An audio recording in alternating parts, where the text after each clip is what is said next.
And now it's time for another installment of The Life, Times, and Travels of Sir Bryan Bowden. I recall a precarious time in the heart of the Romanian mountains. I was on my annual pilgrimage to Master Gregorius Rasputin in St. Petersburg when I received an urgent dispatch from my dear friend, Dr. Van Helsing. It seems he was desperate in need for my trekking prowess as a vastly large predator, using the Herbertscue forest as its den, had been feasting on the citizens of Batu. Never missing the call of the hunt, I pointed my carriage north and proceeded without haste. I arrived at dusk with a fire in my belly and what seemed to be an unquenchable thirst for libations.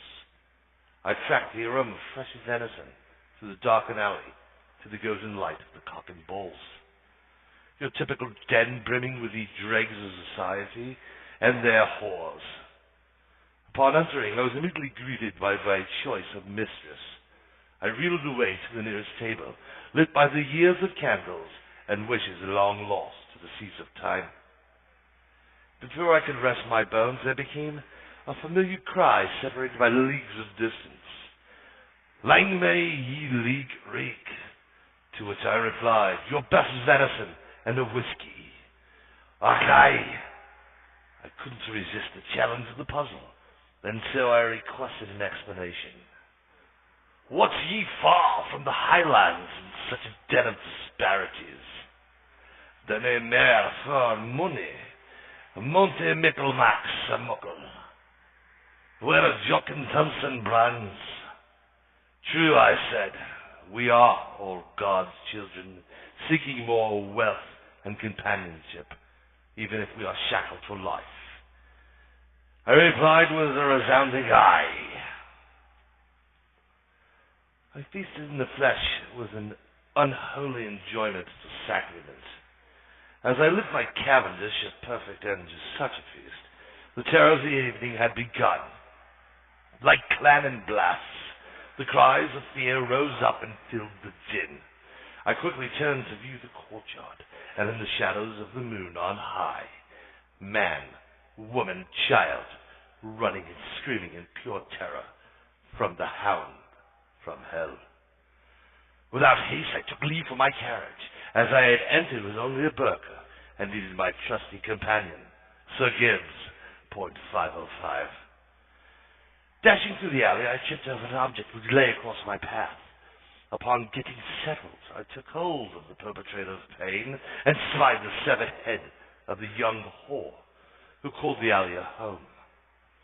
Her face had the beauty of a china doll, reminding me of my departed mother in the youth. Yet there was no time for Auld Lang Syne. A savage was on the hunt. My travels took me through a minefield of body parts. The closer I came to Sir Gibbs, the louder the screams of desperation and despair, which was nothing to the sounds of bones and flesh being feasted upon by the beast. One last corner, and I'd be home free. Yet when I reached the pass, I was confronted by the creature, a mere wickets away from my beating heart. Not wanting to give my position away to the enemy, I came to an abrupt halt. There I stood, mesmerized by the beast which filled my vista.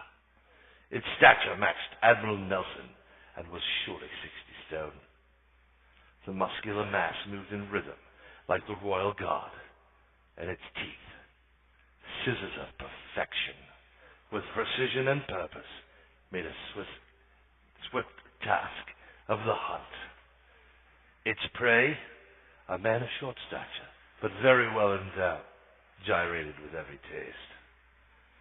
As the beast consumed the victim's genitals, an odd and rather disturbing event revealed before my eyes.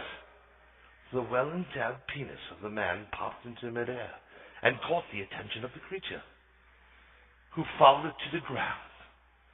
Then he stopped his mid-bite, retrieved the item. With mouth and snout, he flipped it into the air, catching it in his jaws. The process repeated over and over.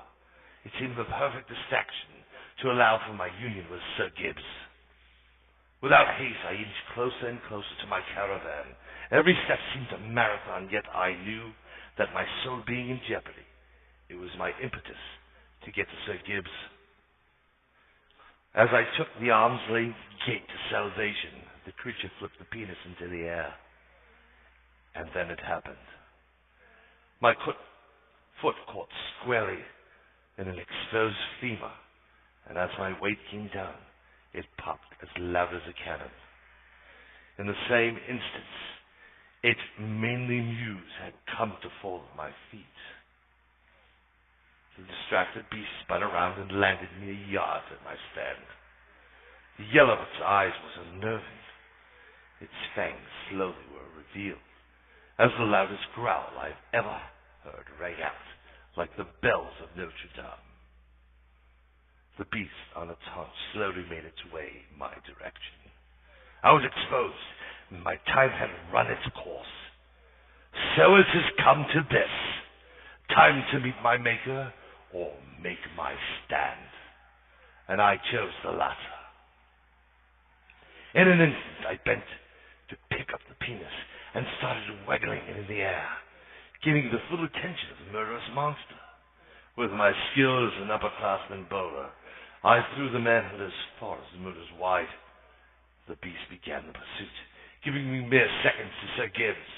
Without haste, I loaded the 505 cartridge, spun around and taking aim at the heart of the beast, which by this time was lunging forward.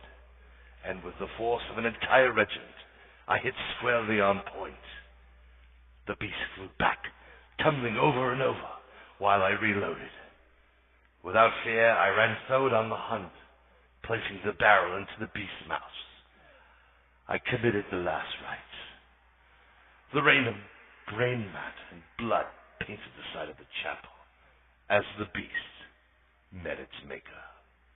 I had lived another day. To be continued.